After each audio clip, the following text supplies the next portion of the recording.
안녕하세요. 저는 지난달에 파혼을 하고 이제야 주변이 정돈되어 글을 쓰게 된 30대 후반 여성입니다. 이혼만큼은 아니겠지만 저 나름대로 파혼을 했다는 것에 대한 상실감이 꽤나 큰 상태예요.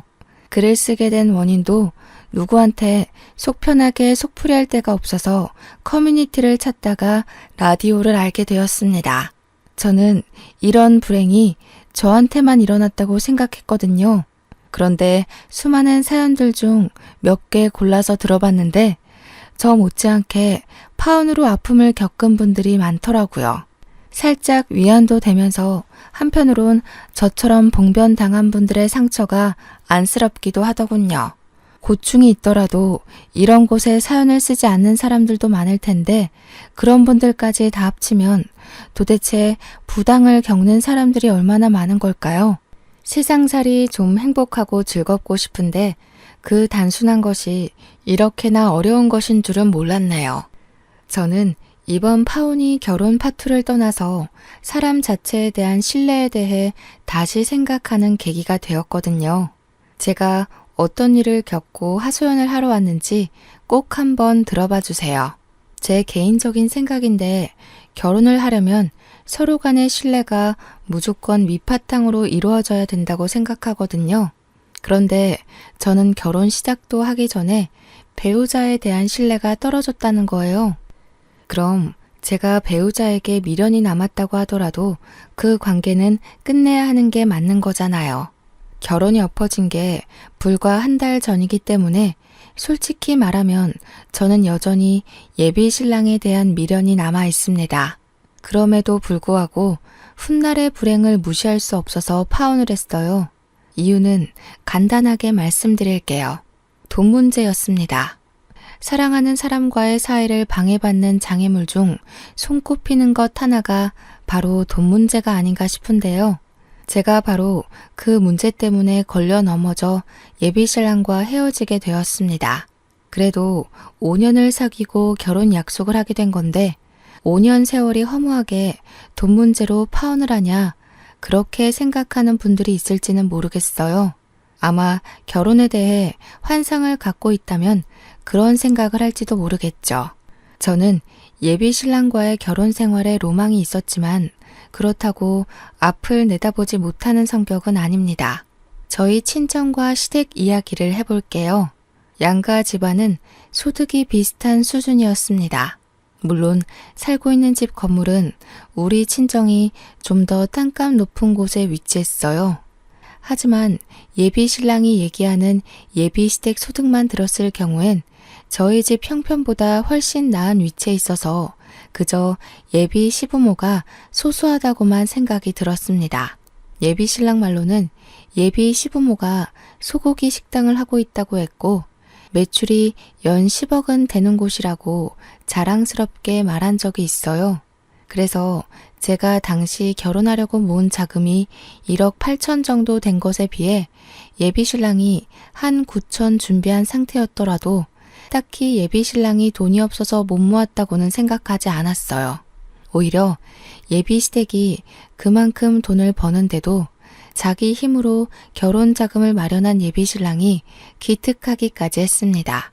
예비 신랑의 효심을 본받아 저도 웬만하면 친정에 손 벌리지 않으려고 했죠. 그럼에도 집만큼은 친정에서 주는 호의를 무시하지 못했는데요. 저희 친정에서 전세로 세를 내놓은 집이 하나 있었거든요.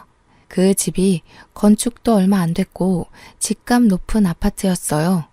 세입자가 곧 만기 계약으로 집을 뺄 예정이었는데 친정 부모가 저희한테 그 집을 주겠다고 하는 겁니다. 저희가 모은 자금으로는 그 아파트 변두리에서도 살 수가 없는 마당인데 부모님이 싸게 주겠다고 하니까 그건 그야말로 좋은 기회인 거잖아요. 당분간만 제가 살고 있는 자취집에서 예비 신랑과 동거하다가 그 세입자가 나가면 그곳으로 이사 들어가면 되겠다고 생각을 했어요. 저는 신이 나서 그 계획을 예비 신랑에게 전달했습니다. 부모님 명의로 되어 있는데 집 나오면 우리가 그 집 살면 될 것 같아. 거기 15억 아파트거든? 부모님이 우리더러 같이 합쳐서 5억만 내면 집 주겠다고 하셨어. 완전 잘 됐지? 그러네. 너무 감사하다. 그런데 우리가 민폐인 건 아니겠지? 그렇게 큰 선물을 덜컥 받아도 되나 싶네. 우리니까 그런 싼 값에 그런 좋은 아파트 넘겨주시려는 거지. 자기야, 이건 완전 청약 당첨된 거나 마찬가지야. 우리 시작부터 너무 좋게 출발한다. 원래는 친정 부모님이 저희한테 아파트를 그냥 넘기겠다고 하셨어요. 하지만 부모님이 그 아파트를 저희한테 내주면 부모님 수중 수익이 줄거든요. 그걸 알고 있다 보니까 그냥 받는 건 마음이 좀 불편하더라고요. 아마 남편도 이 사실을 안다면 당연히 돈을 조금이라도 내고 들어가는 게 맞는다고 생각할 거라 믿었습니다. 이때만 해도 예비 신랑은 친정 부모님에게 고맙다며 예비시댁 가게에서 소고기라도 대접해야겠다고 너스레를 떨었어요. 그리고 저희는 당장 5억이란 돈이 없기 때문에 각자 부모님한테 갚을 생각으로 돈을 빌리기로 했습니다. 양가 부모님 다 2억 5천 정도는 빌려줄 수 있는 능력이 되시는 분들이었거든요. 그래서 당시에 예비 신랑도 예비 시댁에게 말해 2억 5천의 돈을 빌리겠다고 했었어요. 그때 시점에서 며칠 뒤에 15억 아파트 세입자가 빠질 예정이었는데 저희가 당장 목돈을 마련할 수 있는 여건이 안 되잖아요. 이 계획은 서로 부딪히는 의견 없이 수월하게 서로 수용했었습니다. 혼수의 경우는 새 집에 들어가게 되면 새로 구입하기로 했고요. 그렇게 제 자취방에서 동거를 먼저 시작했는데요. 동거를 먼저 하게 된 것도 예비 신랑의 출퇴근 동선 때문이었어요. 예비 시댁에서 출퇴근을 하던 예비 신랑은 거리가 너무 멀어서 늘 피곤해하는 날이 많았어요. 그 때문에 제가 먼저 어차피 우리 결혼할 사이니까 동거를 하면 어떻겠냐고 제안을 했던 겁니다. 처음에는 그 말을 꺼내자마자 후회를 했어요.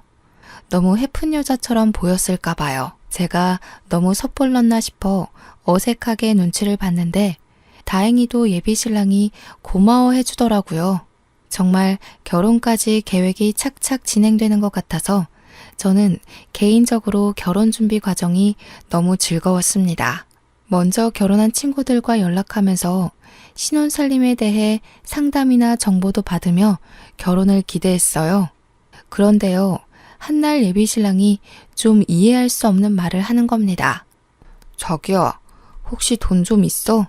내가 이번 달 대출이자 낼 돈이 부족해서 그러는데 여윳돈 있으면 조금만 도와주라. 이런 부탁할 때가 자기밖에 없네. 대출? 자기 대출 받았었어? 이전에 그런 말 없었잖아. 그리고 월급날 저번 주였는데 그새 돈 다 쓴 거야? 대체 뭘 하다가... 내가 우리 미래 자금 때문에 적금을 넣고 있었는데 대출 받았던 거 금액을 높게 고정했지 뭐야. 대출은 작년에 받았었어. 차 사는데 목돈이 없었거든. 부모님한테는 차마 손 벌릴 수가 없어서 자기한테 이렇게 부탁하는 거야. 예비 신랑은 차 얘기로 둘러댔지만 왜인지 모르게 그게 다가 아닌 느낌이 들었어요. 평소 예비 신랑 모습과 달리 좀 조급한 자세로 비쳤기 때문이었어요. 게다가 저는 당연히 대출 빚이 있는 줄도 몰랐고 돈 빌려달라는 말을 하는 건 더욱 못 받기에 그날 좀 당황했던 기억이 납니다. 물론 이해하기까지도 다소 시간이 걸렸고요. 워낙 당황했던지라 별다른 의심까진 못했던 것 같아요. 그래서 돈을 빌려줬죠. 오죽 급했으면 나한테 말했을까 싶기도 했고 예비 시댁까지 사정을 알리고 싶지 않아 하는 예비 신랑의 자존심도 지켜주고 싶었어요. 제가 흔쾌히 빌려주니까 예비 신랑은 이미 그것만으로도 미안해서 고개를 들지 못했습니다. 미안해. 돈 문제는 사이가 가까울수록 더 조심해야 되는 건데. 걱정 마. 적은 돈도 아니고 이건 내가 꼭 갚을게. 너무 고마워 자기야. 우리 사이에 뭘 그렇게까지 미안해. 어차피 자기 돈이나 내 돈이나 훗날 우리 미래를 위해서 같이 쓸 돈인걸. 도움 필요하면 부담 느끼지 말고 말해줘. 혼자 끙끙 앓는 것보다 난 이런 것까지 다 공유하고 싶어. 그때 저는 정말 진심으로 예비 신랑이 돈 때문에 기죽는 게 싫었습니다. 저도 참 순수한 마음이었죠. 예비 신랑 배경이 돈이 없는 사람도 아닌데 저한테 몇백 빌리는 걸로 고개를 숙이는 것을 보니 그 순간만큼은 저희 사이가 왠지 남처럼 느껴져서 더 흔쾌히 돈을 내준 것도 있어요. 언제든지 도움 필요하면 말하라고 했던 것도 저희가 그만큼 가까운 사이라는 걸 예비 신랑이 알아줬으면 했었죠. 하지만 돈 빌리는 게 처음만 어렵지 두 번, 세 번 갈수록 요구가 쉬워진다는 걸 느꼈는데요. 예비 신랑이 제게 돈을 요구하는 날이 점차 늘어갔습니다. 그때마다 예비 신랑이 저를 찾아와 하는 변명은 가지각색이었어요. 부모님이 미성년자인 줄 모르고 술을 파는 바람에 2달 영업정지를 당해서 매출이 반토막 났다든지 목돈으로 건물을 사는 바람에 당장 권리금 낼 돈이 부족하다든지 엄마가 크게 사고가 났는데 여기저기 건물에 묶인 돈이 많다 보니까 수술비가 없다든지 등등이요. 예비 신랑은 자기를 좋아하는 제 마음을 너무 잘 알고 있어요. 그래서 제가 자신의 요구를 거절하기 난감한 이유들만 쑥쑥 골라 들먹이면서 제 돈을 빌려가는 날이 많아졌습니다. 저는 왠지 모르게 돈을 뺏기는 느낌을 받으면서도 예비 신랑에게 언제든지 도움 청하라고 뱉은 말이 있기 때문에 돈을 계속 빌려줬어요. 그리고 또 예비 신랑을 단연 믿기 때문에 돈 주는 것에 주춤거림이 없었죠. 그러다 보니 제 급여마저 예비 신랑에게 넘어가느라 빈털터리가 되었다는 걸 느꼈는데요. 하필 그날 예비 신랑이 또 돈을 빌려달라고 하더라고요. 자기야, 급한 건 알겠는데 이젠 우리 결혼 자금에 손대야 돼.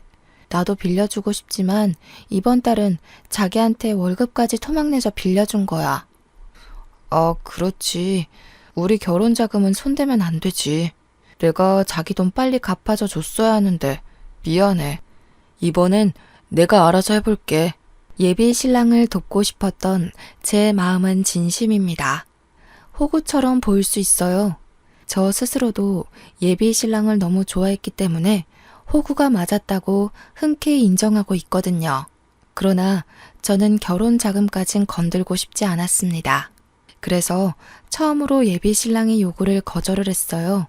그리고 그 뒤로 예비 신랑은 약속했던 대로 제게 조금씩이라도 돈을 갚아 나가기 시작했습니다.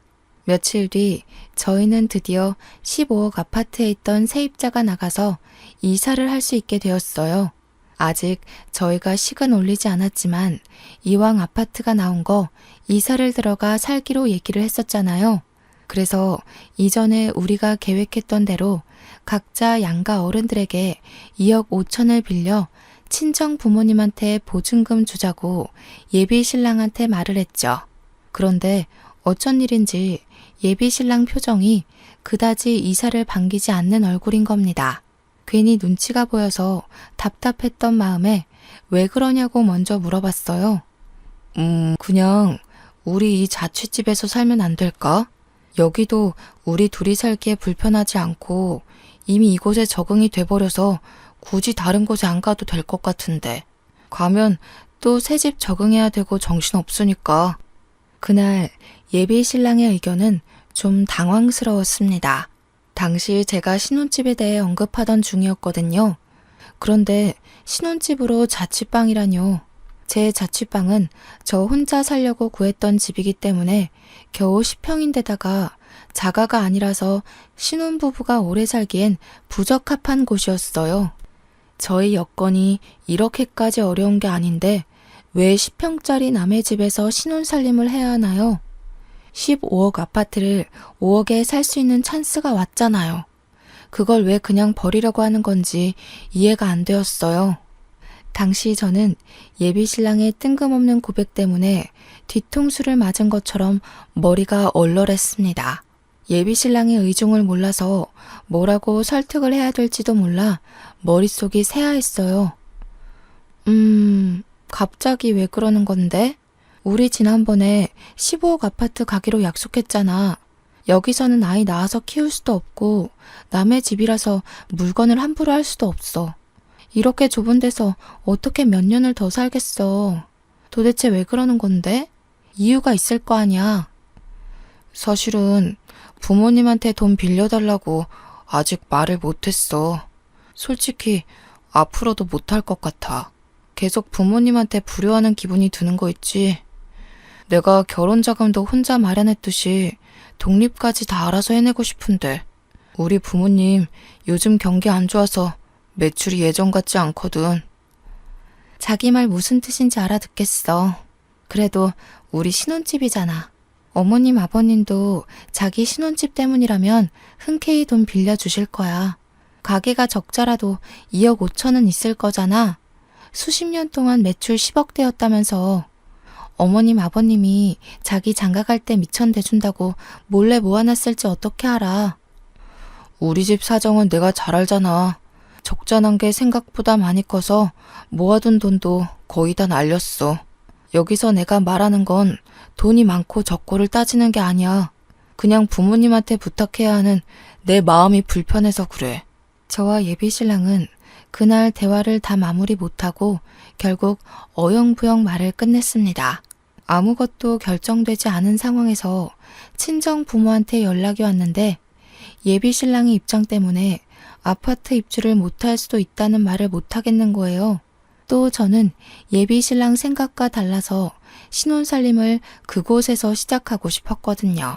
부모님께 어떤 대답도 솔직하게 전하기가 좀 그래서 일단은 직장 시기가 바빠 한 달만 이사를 미루기로 했다고만 했습니다. 그리고 제가 생각한 방편은 예비 시댁에 찾아가 대화를 나눠보는 것이었어요. 예비 신랑이 알면 못 가게 할 게 뻔할 테니 몰래 연차를 내서 차를 몰고 예비 시댁을 가야만 했습니다. 예비 시댁은 한 번밖에 안 가봤지만 제가 지리를 잘 외우는 탓에 쉽게 찾아갈 수 있었어요. 그리고 웃기게도 저는 바로 그날에 파혼을 결심하게 되었죠. 예비 시댁 가게가 11시에 오픈을 한다는 말을 들은 적이 있어서 일부러 그 시간 전에 찾아갔습니다. 제가 연락도 없이 찾아갔더니 예비 시댁이 깜짝 놀라다가도 저를 반겨주더라고요. 저는 예비 시댁의 환대를 받으며 아침상 대신 차 한 잔을 대접받았습니다. 이 먼 길을 어쩐 일로 왔을까? 연락도 없이 와서 놀랐네. 그런데 혼자 온 거니? 우리 아들은 같이 안 왔고? 네, 어머님. 제가 여기 찾아온 건 비밀로 해주셨으면 해요. 그이가 마음이 여리잖아요. 어머님, 아버님께 꼭 해야 하는 말을 못하는 것 같아서 제가 대신 전하려고 찾아왔어요. 연락도 없이 온 건 정말 죄송해요. 아니다, 아니야. 우리 사이에 죄송할 게 뭐가 있니? 이제 가족이 될 사이인데 아무 때나 방문하면 어때서? 그래, 편하게 말해봐. 뭔데 그러니? 다름이 아니라 저희 친정에서 해주기로 한 신혼집 이야기인데요. 그이한테 전해 들으셨는지는 모르겠어요. 그 아파트가 15억인데 저희 부모님이 5억의 집을 내준다고 하셨거든요. 근데 저희가 모은 돈이 조금 모자라서 각자 부모님께 빌린 후 갚는 걸로 하겠다고 말을 다 맞춰놨는데 갑자기 그이가 안 하겠다고 해서요. 그래서 제가 신뢰를 무릅쓰고 예비 신랑을 대신해서 부탁하러 왔다고 솔직하게 얘기를 했습니다. 그런데 사람이 말을 하다 보면 대충 공기의 흐름을 눈치챌 수는 있잖아요. 제가 최대한 알아듣기 쉽게 그리고 예의 있게 신경 써서 말을 했는데 내내 분위기가 이상하더라고요. 두 분이서 저를 앞에 두고 대놓고 쑥덕거리는데 제가 확실히 놓치는 부분이 있는 듯한 기분이었습니다. 저는요, 이렇게 말을 하면 당연히 예비 시부모가 아들을 위해 그 정도는 빌려줄 거라고 생각했습니다. 왜냐하면 예비 시부모 가게 매출이 연 10억이면 저희 집 소득보다 높은 편이었거든요. 예비 신랑 말로는 적자 난 지가 두세 달이라고 하는데 두세 달 만에 매년 10억대 매출이 동날 수가 있나요? 그래서 제가 첫 서사를 뱉으면 예비 시부모가 기다렸다는 듯이 알아채고 흔쾌히 부탁을 들어줄 거라 생각했어요. 그런데 제가 본 예비 시부모의 반응은 전혀 제 얘기를 이해 못하는 얼굴이었습니다. 제 얘기가 갑작스러우실 수 있어요. 그이가 부모님께 불효하는 것 같다고 그동안 숨겼으니 이런 제안이 당황스러운 게 당연하죠. 하지만 요즘 집값 비싼 거 아시잖아요. 15억 아파트를 5억에 매매할 수 있다는 건 정말 행운이에요. 저는 저희 부모님께 벌써 말씀드렸어요. 어머님, 아버님만 그이한테 조금 보탬이 돼주시면 안 될까요? 조금 많이 당황스럽긴 하구나. 그런데 아마 아파트 얘기를 미리 해줬다고 해도 그 제안은 우리한테 무리이지 않나 싶어. 우리가 그만한 형편까진 안 돼. 요즘 경기 안 좋아서 장사가 잘 안 된다고 듣긴 했어요. 그래도 어머님, 아버님 장사 수익이 연 10억이었다고 들어서 힘에 부치는 액수는 아닐 거라고 생각했거든요. 힘드시다면 할 수 없네요. 다른 방법을 알아보겠습니다. 저는 예비 시댁과 의논을 하러 간 거지 강요를 하러 간 것이 아니기 때문에 길게 대화를 할 생각이 없었습니다. 그런데 예비 시부모가 제 말에 더 크게 놀라더니 손사래를 치더라고요. 처음엔 제가 알아서 해결해 보겠다는 것을 저지하는 줄 알았습니다. 근데 듣다 보니까 그게 아니라 연 10억이라는 것에 놀라서 손을 내젓는 거더라고요. 이게 다 무슨 소리니? 연매출 10억? 장사는 또 뭐고 듣도 보도 못한 소리다. 우리 아들이 그러더니 그럴 리가 없을 텐데. 우리는 그런 집안이 아니야. 그러니까 예비 시모가 주절주절 설명하는 걸 간략하게 정의하자면 예비 시부가 과거에 사업을 2개 정도 했었는데 그 사업이 어려워지면서 억대 빚이 있는 상황이라고 했습니다. 예비 시모가 이왕 이렇게 된 거 저랑 예비 신랑이 결혼할 사이니까 자기네 집 사정을 다 얘기해 주겠다면서 하는 말이 제가 예비 신랑한테 들었던 예비 시댁 형편과는 전혀 딴판이었어요. 말했다시피 예비 시댁에는 억대 자산이 아닌 억대 빚이 있는 상황이었고 소고기 가게를 운영한 적도 없으며 당시 벌고 있는 수익이 적어서 예비 신랑이 주는 생활비까지 보태어서 근근히 지내고 있다고 합니다. 살고 있는 집도 전세 대출받아 마련한 집이라고 했고요. 그래서 우리가 늘 아들 걱정 때문에 마음이 안 좋았어. 부모가 돼가지고 자식한테 남겨줄 게 빚밖에 없으니 하루도 발 뻗고 자지를 못했다. 그게 너무 미안했는데 너처럼 상냥하고 배경 좋은 며느리가 들어와 준다길래 얼마나 고맙게 생각했는지 몰라. 그러니까 말이야. 우리가 말년에 복이 있을 사주였나 봐. 며느리 하나 잘 들어와서 며느리 덕도 보고 팔자 피게 생겼으니 복권이나 다름이 없지. 아직 혼인신고도 안 했는데 우리 빚 갚는데 보탬이 되어주니 너무 고맙다 아가. 예비 시부모가 밝혀주는 형편에 넋을 놓고 할 말도 없었습니다. 그런 와중에도 이해 안 되는 말이 하나 더 있었는데 제가 빚 갚는 데에 보탬이 되어주었다는 예비 시부의 말씀이었어요. 저는 예비 시부모의 형편을 몰랐기 때문에 보탬이 된 적도 없고 뭘 도운 적도 없거든요. 그런데 그게 무슨 말인가 싶었는데 알고 보니 예비 신랑이 제게 빌려간 돈을 예비 시부모한테 다 갖다 바치고 있었지 뭡니까. 생활비며 대출이자며 제 돈이 안 닿는 곳이 없었더라고요. 정말 충격이었습니다.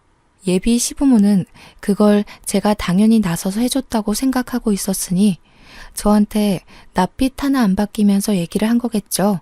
저는 여차저차 예비 시부모한테 인사를 올리고 도망치듯 급하게 나섰습니다. 예비 신랑한테는 알리지 말아달라고 한 번 더 부탁을 하고서 말이죠. 당시 귀갓길 내내 제 머릿속은 어지러웠습니다.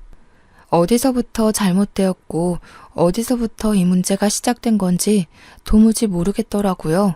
수많은 물음표 중에서 저를 가장 혼란스럽게 했던 건 예비 신랑이 예비 시댁 형편을 숨긴 것도 아니었고 예비 시댁에 억대 빚이 있다는 것도 아니었어요. 예비 신랑이 저를 속이고 돈을 갈취했다는 사실이 제겐 가장 큰 충격이었습니다. 차라리 모든 걸 솔직하게 말하고 돈을 빌려달라고 했다면 배신감이 이보다 덜하지 않았을까요? 저는 예비 신랑을 사랑했기 때문에 믿었기 때문에 모든 걸 내어줄 준비가 되어 있던 사람이었어요. 그런데 예비 신랑은 어느 순간부터 저를 돈 나오는 구멍으로 봤다는 거잖아요. 그렇지 않고서야 얼굴에 철판 깔고 갖가지 이유를 지어내며 돈을 빌려가진 않았겠죠. 그러니까 예비 신랑한테 저는 그저 돈 잘 주는 호구였던 것 같습니다. 예비 시댁에서 제 자취집으로 당도하기까지는 1시간 30분 정도가 걸렸습니다. 그 짧은 시간이 소요되고 집에 도착을 했을 땐 예비 신랑을 향한 제 마음이 꽤나 식어버린 상태였어요. 저는 예비 신랑이 퇴근할 때까지 집에서 묵묵히 기다렸습니다. 처음엔 당혹했고 나중엔 부정을 했는데 집에서 사태를 정리하는 내내 남은 감정은 분노뿐이었습니다. 예비 신랑이 제게 했던 말, 그게 전부 거짓이었다는 것도 화가 났지만 그걸 떠나서 저를 무려 5년을 속인 거 아닙니까? 그것 자체만으로 저는 예비 신랑에게 신뢰를 다 잃었고요. 예비 시댁에 돈을 갖다 바친 걸로 모자라 개인적으로 꿀꺽한 돈도 있다고 하니까 속에서 천불까지 나더라고요. 저는 예비 신랑을 기다리는 동안 속에 받치는 분통이 갑갑해서 결국 베란다 창문까지 열어야 했습니다. 당시 날씨가 꽤 쌀쌀했거든요. 그런데도 제가 얼마나 열이 받았으면 그 찬기운마저도 살이 아린지 모르겠더군요. 그렇게 한참 동안 베란다 앞에서 머리를 식히며 지난 5년의 기간을 되내고 있었습니다. 그런데 예비 신랑이 퇴근 시간이 다 되었는데도 귀가가 늦어지는 겁니다. 시간을 확인하려고 거실로 들어가려던 차에 베란다 밖에서 익숙한 목소리가 들려왔습니다. 건물도 가지고 있으면서 15억 아파트 줄 거면 그냥 공짜로 내줘야 되는 거 아니냐? 자식이 결혼한다는데 5억을 꼭 받으시겠단다. 심지어 여자친구는 자기 부모님한테 손 벌리기 싫다고 5억을 흔쾌히 해가겠다고 했대. 나 같으면 돈 좀 있는 부모님 덕 실컷 볼 텐데. 진짜 있는 애들이 더 유난이더라니까. 순간 제가 잘못 들은 줄 알았습니다. 하지만 제 귀가 5년 연인의 목소리를 모를 리 없었고 저의 육감이 그 목소리가 예비 신랑의 것이 맞는다고 가리키고 있었어요. 그 뒤로도 예비 신랑은 통화를 길게 이어갔는데요.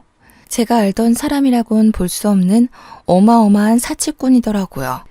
예비 신랑 입에서는 말 나오는 족족, 재산 얘기, 돈 얘기 등등 제 친정 재력에 대한 욕심밖에 없었습니다. 예비 시부모한테 손 벌리기 싫어서 자취집에 신혼 차려도 좋다던 사람 어디 갔는지 모르겠더군요. 예비 신랑도 15억 아파트에 갈망을 갖고 있었는데 들어보니 그 욕심이 저보다 훨씬 강하더라고요. 5억 마련할 돈이 없으니 그저 그 집을 공짜로 받고 싶어서 여태 연기를 한 거였어요. 그렇게 효자인 척 소소한 것에 만족하는 척을 하면 끝내 제가 친정 부모님한테 말해서 자기 몫의 5억까지 빌려줄 거라 생각했나 봅니다. 그날만을 기다리고 있다는 뻔뻔한 소리까지 하는데 얼마나 기가 차던지. 예비 신랑이 쥐뿔도 없는 걸 알아버려서 그런지 통화 내용뿐만 아니라 5년 동안의 예비 신랑 이미지가 전부 거지 근성으로 보이기까지 했습니다. 저는 그 이후 더 이상 예비 신랑 통화를 엿듣지 않았어요. 그것만으로도 충분히 예비 신랑의 실체를 알았고 제가 앞으로 행동을 어떻게 취해야 하는지도 알 수 있었거든요. 예비 신랑이 바로 1층 화단 앞에 서 있었는데 저는 그걸 그냥 두지 못하고 냉장고에 있는 콜라를 가져와서 부어버렸습니다. 통화를 하다 말고 소리를 지르며 콜라 사례를 처맞던 예비 신랑이 뒤늦게 올려다봤을 때 저는 들고 있던 페트병을 던졌고 예비 신랑은 제 얼굴을 확인 못하고서 면상을 전통으로 맞았습니다. 얼마 뒤 예비 신랑이 쫄딱 젖은 채로 열을 내면서 집에 들어왔더라고요. 콜라 단내를 풀풀 풍기면서 잔뜩 짜증이 난 얼굴이었는데 저더러 이 원룸 건물에 미친놈 산다면서 자기가 당장 경찰을 불렀다고 했습니다. 경찰을 불렀다라. 제 입장에선 오히려 잘 됐다 싶었어요. 저는 그대로 주머니에 있는 폰으로 몰래 녹음 기능을 켰습니다. 자기, 나한테 갚아야 될 돈 있지? 내 통장에 기록이 다 기재되어 있어서 얼마 빌려간 건지 모르겠으면 내역 뽑아줄 수도 있어. 근데 그거 정말 갚을 거야? 당연하지. 갚을 거라고 했잖아. 우리가 아무리 가까운 사이지만 어떤 관계는 돈 문제는 확실히 해야 돼. 신뢰의 가장 기본되는 부분 아니겠어? 그래, 돈 문제가 신뢰의 대표적인 예시이긴 하지. 갚는다는 약속해줘서 고맙네. 갚을 의사가 있다는 걸 표현만 했다면 차용증 없어도 법적으로 보호받을 수 있다더라. 이제 짐 싸서 나가줘. 제 말을 단번에 이해 못하던 예비신랑은 안 그래도 콜라 때문에 짜증이 나는데 제가 다짜고짜 나가라고 하니까 더 언짢은 얼굴을 만들어냈어요. 그러면서도 여느 때처럼 제 기분을 먼저 생각해주는 착한 남자친구 역할을 하려고 억지로 입꼬리를 올리더라고요. 애써 고운 목소리로 무슨 말 하는 거냐고 제 말을 부정하는데 예비신랑 처지가 딱 물에 빠진 생쥐꼴이라서 우습더군요. 어머님 아버님한테 우리 신혼집 보증금 좀 빌려달라고 부탁했었어. 그런데 2억 5천을 마련할 형편이 안 된다고 하더라. 왜 나한테 거짓말했어? 자기 집안이 소고기 식당 하는 억대 자산가라고? 장난해? 자산이 아니라 억대 빚이던데 대체 이게 어떻게 된 건지 설명 좀 해볼래? 우리 집 갔다 왔었어? 왜 말도 안 하고 멋대로 찾아가? 아무리 가까운 사이라지만 우리 아직 결혼하지도 않았잖아. 이렇게 말도 없이 찾아가는 건 습격 아니야? 무례한 행동이라고. 무례? 자기가 나한테 말도 안 하고 속여온 5년에 비하면 그건 아무것도 아니지 않아? 우리 친정이 아파트 공짜로 안 주는 게 그렇게 억울했니? 돈 좀 있는 처가댁 덕 보면서 졸부처럼이라도 살아보려고 그랬던 거야? 여태까지 나한테 보였던 마음 중에 진심은 있었어? 정말 자기한테 크게 실망했어. 뭐야? 자기가 나한테 콜라 뿌린 거야? 미쳤어? 스토커도 아니고 남의 통화를 왜 엿듣고 있었는데? 이 와중에 자기는 그저 콜라 처먹은 게 억울한가 보구나. 그럴 때가 아닐 텐데. 상황 파악도 못하네. 어머님 아버님은 너 이러고 다니는 거 모르시더라. 불효를 저지르는 것 같아서 부모님한테 손을 못 벌리겠다고 했었어? 자기가 말하는 효도는 뭐야? 남의 집 등쳐먹으면서 돈 갖다 바치는 거? 자기가 솔직하게만 말했어도 나 이렇게 끝내진 않았어. 자기는 나랑 우리 부모님을 모욕한 거야. 제게 계속 성난 얼굴을 하고 있던 예비신랑은 제가 파혼을 하겠다고 하자 그제야 당황하면서 제 손을 잡았습니다. 화풀나고 어떻게 된 건지 다 설명하겠다면서 왜 그럴 수밖에 없었는지도 모두 숨김없이 밝히겠다고 저를 살살 구슬리더군요. 예비신랑이 제 얼굴 보고 하는 말을 제가 어떻게 더 믿을 수 있겠습니까? 제 뒤통수에 대고서만 진짜 얼굴을 비추는 사람이잖아요. 콜라 범벅된 예비신랑의 손을 내친 저는 대답 없이 손수 현관문을 열어줬습니다. 그대로 예비신랑을 밖으로 내몰았어요. 제발 자기야. 남자가 빈털털이라고 하면 자기가 안 만나줄까봐 거짓말 좀 한 거야. 그게 그렇게 잘못이야? 남자의 순정은 앞뒤 상황 안 보고 그렇게 돌진할 수도 있는 거라고. 나 정말 자기한테 진심 아니었던 적이 없어. 어머님 아버님이 나더러 뭐라는지 알아? 시댁이 거지 형편인데도 흔쾌히 며느리 하겠다고 해줘서 고맙다고 하더라. 나보고 자기네들은 혼수해 줄 돈이 없으니까 돈 많은 우리 부모님한테 잘 말해서 신혼집 공짜로 해달라는 거 있지? 네가 바랬던 것처럼 말이야. 그건 우리 부모님이 뭘 착각해서 그런 거야. 빚 많은 거 숨긴 건 미안해. 그것 때문에 부모님이 헛꿈을 꿔서 그런 거지. 절대 너한테 빌붙으려는 의도로 말한 건 아니야. 내가 부모님한테 다 설명해 놓을게. 절대 네 돈 들어가게 하는 일 없게 할게. 응? 다들 그동안 나를 호구로 봤겠구나. 너나 시부모님이나 나한테 당연하게 요구하는 것 보면 정말로 우리 집을 통해서 그 수억대 빚을 해결해 볼 심산이었던 거야. 바보같이 남자의 눈이 먼 나도 잘못이겠지만 그 순수한 마음을 이용한 네가 진짜 개자식이야. 저는 예비신랑의 변명조차 그만 듣고 싶어서 급하게 문을 닫으려고 했습니다. 그런데 예비 신랑이 그걸 막아서며 그 사이로 무릎을 꿇어앉는 거 아니겠습니까? 그러면서 하는 말이 정말로 가관이었는데요. 그럼 순순히 파혼할 테니까 이번 달 대출 이자만 빌려달라고 하더라고요. 저 아니면 돈을 구할 데가 없대요. 어떻게 파혼하는 마당에 그런 소리를 할 수가 있는 거죠? 어처구니 없어서 그냥 문 닫으려고 하는데 예비 신랑이 갑자기 자세를 일으켜 제 어깨를 센 힘으로 붙잡았습니다.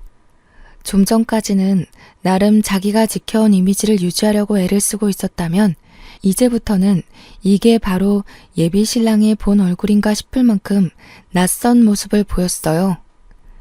내가 너한테 쏟은 시간이 얼만데 너한테 나만큼이나 잘해줄 사람 있을 것 같아? 잘 생각해. 네 나이 적은 거 아니고 더 이상 너만 보고 헌신해줄 남자 없어. 여자는 나이 30부터 꺾인다는데 넌 30살도 이미 훌쩍 넘겼잖아. 나랑 끝내면 네 처지 헌신짝이나 다름 없어진다는 거 몰라? 아, 그래. 너는 날 여태 그런 식으로 생각하고 있었구나. 집안 배경은 어느 정도 되는데 나이가 많으니까 적당히 비위만 맞춰주면 재산을 갈취할 수 있을 거라고 생각했던 거지. 처음부터 그런 마음으로 나한테 잘했나 보네. 내가 헌신짝이 되더라도 애초에 구멍난 양말 수준이던 너보다는 멀쩡한 삶을 살겠지. 제가 예비 신랑의 정강이를 냅다 차버렸을 때 예비 신랑이 아파서 소리를 꽥 질렀는데요. 갑자기 저한테 손을 올리더라고요. 자기도 더 이상 저한테 참아주기 싫다면서 다 망해버린 마당에 자기 분한 마음이나 풀어야겠다고 제 얼굴에 손을 대려고 했습니다. 그런데 하늘은 제 편이었던 거죠. 때마침 예비 신랑이 신고했다던 경찰이 왔고 저는 경찰한테 도와달라 소리치며 예비 신랑이 나를 스토킹 당한다고 잡아가달라 했어요. 그랬더니 예비 신랑은 2명의 경찰에게 강하게 연행되어 1층으로 끌려갔습니다. 예비 신랑은 질질 끌려가면서도 저한테 욕짓거리를 내뱉었어요. 비록 모든 게 사기였지만 그래도 한때 제가 5년을 사랑했던 남자였는데 예비 신랑에게 욕을 가득 먹으니 기분이 참 생소한 거 있죠.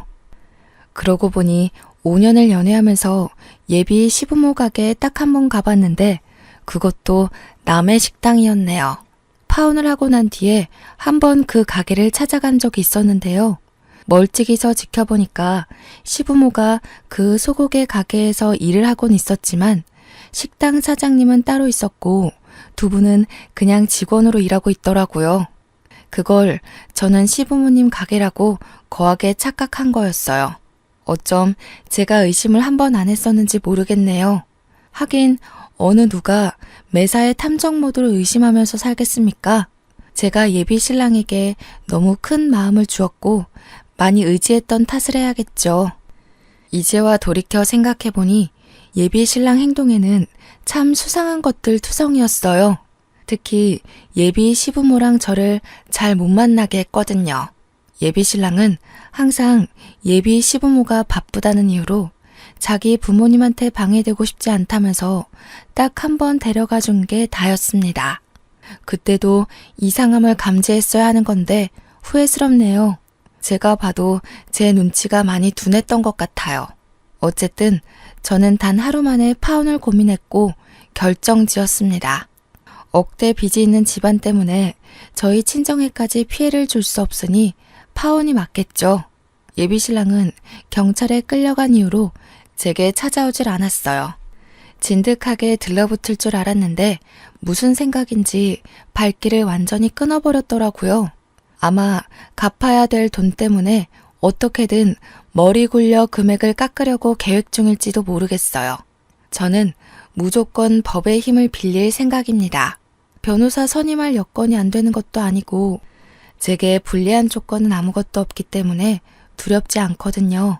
아니나 다를까 한 2주 지났나? 예비 신랑이 제 주변을 어슬렁거리기 시작했는데요. 연민작전을 펼치기로 했나 봐요. 자기 부모님까지 팔아가면서 저한테 동정을 끌어내려고 애쓰더라고요. 자기 부모가 나를 보고 싶어 한다. 건강이 안 좋다.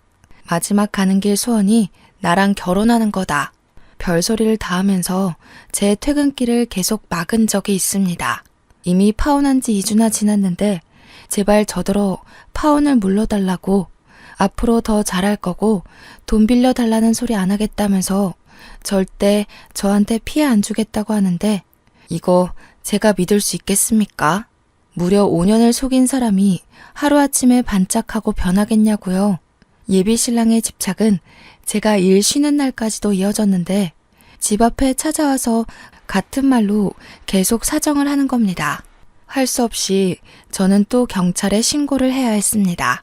제가 자취집 계약 기간이 남아서 당장 이사를 나갈 수가 없는데 자꾸 이렇게 찾아오도록 내버려 두면 나중에 무슨 해코지를 할지 모르잖아요. 도무지 예비 신랑의 근성이 꺾일 생각을 안 차 저는 복도에 CCTV를 달아서 예비 신랑 행동을 모조리 녹화했습니다.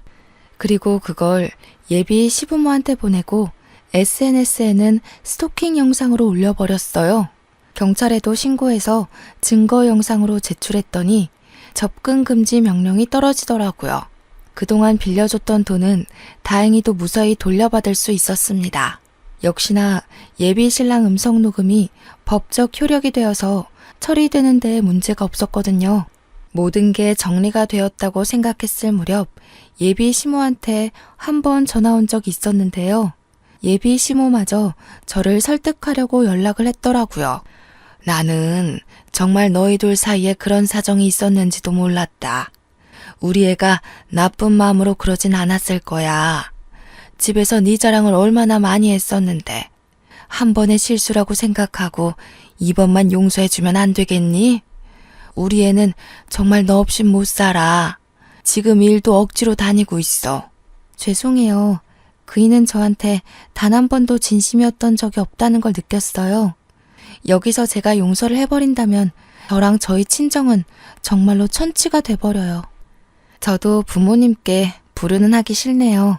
제가 손해보는 결혼을 한다면 부모님이 많이 속상할 거예요. 제 말을 이해하기 싫은 건지 예비 시모는 마치 예비 신랑처럼 끈질기게 매달렸습니다. 근데 예비 시모도 왠지 제 돈이 아쉬워서 붙잡는 것 같은 느낌이 들더라고요. 제 돈으로 빚을 조금씩 청산하고 있었는데 더 이상 제 도움이 없으니 다시 빠듯해서 잡는구나 싶었어요. 저는 결국 더 이상 예비 시모의 징징거림을 듣지 않고 죄송하다는 말만 한 뒤에 끊어버렸습니다. 제가 이 모든 것을 결혼하고 혼인신고한 뒤에 겪었다면 어쩔 뻔했습니까? 제 결혼이 엎어졌다는 것 자체는 무척 속상하지만 파혼으로 마무리 지을 수 있었던 걸 감사하게 생각하려 합니다. 그런데 한편으론 왜 하필 내게 이런 일이 일어났고 내가 파혼으로 안심을 해야 되는 경험을 했을까 세상이 원망스럽기도 했네요. 무사히 결혼할 수는 없었나 싶기도 하면서요. 결혼 준비는 참 힘들고 어려운데 결혼 엎어지는 건 물 쏟는 것처럼 참 쉬운 것 같습니다. 누군가는 천운으로 받고 누군가는 안타깝게 봐줬던 저의 파혼 과정은 이렇게 끝을 맺었습니다. 5년간 하루 이틀 아니고선 매일 붙어있던 사람이 없으니까 좀 허전하긴 한데요. 그래도 예비 신랑의 실체는 용서할 수 없을 만큼 저에게 큰 깨달음을 주었어요. 이 기억을 완전히 잊기엔 안타깝게도 제 나이가 좀 찼기 때문에 완벽히 지울 수는 없을 것 같아요. 곧 40을 바라보는 제가 아픈 기억을 세월로 덮어버릴 수 있는 어린아이의 나이는 아니니까요. 그래도 제가 그 사람을 평생 기억하면서 계속 성숙해지지 않을까 싶습니다. 이미 그 계기가 되기도 했네요. 제 이야기가 조금 시시하셨을지도 모르겠어요. 저보다 더한 고충 겪는 분들이 많기도 하던데 각자의 고충은 비교를 하는 게 아니라지만 그래도 제가 살짝 더 나은 사정에서 쉽게 해결이 되지 않았나 싶습니다. 그럼에도 누군가에게 배신을 당했다는 사실은 좋게 합리화하려고 해도 많이 아프네요. 제가 씩씩한 척 아무렇지 않게 사연을 작성하긴 한데 아직도 입맛이 없어서 밥을 잘 못 먹고 있어요. 갑자기 세상에 혼자 동떨어진 느낌이 드문드문 올라오더라고요. 그래도 이런 기회를 통해 마음속 이야기를 할 수 있어서 좋았네요. 이런 얘기 친구들한테도 사실 하기 조심스럽거든요. 분명 친구들이 저더러 바보라고 욕할 것 같아서요. 어쨌든 전 계속해서 극복해 나갈 예정입니다. 그래서 지난주에 요가 학원도 등록했어요. 마음 정돈하는데 좋을 것 같아서요. 다들 크든 작든 배신 안 당해본 경험 없을 거라 생각합니다. 내가 무너진다면 그것이야말로 완벽한 패배가 아니겠어요? 모두들 파이팅 하셨으면 좋겠어요. 감사합니다.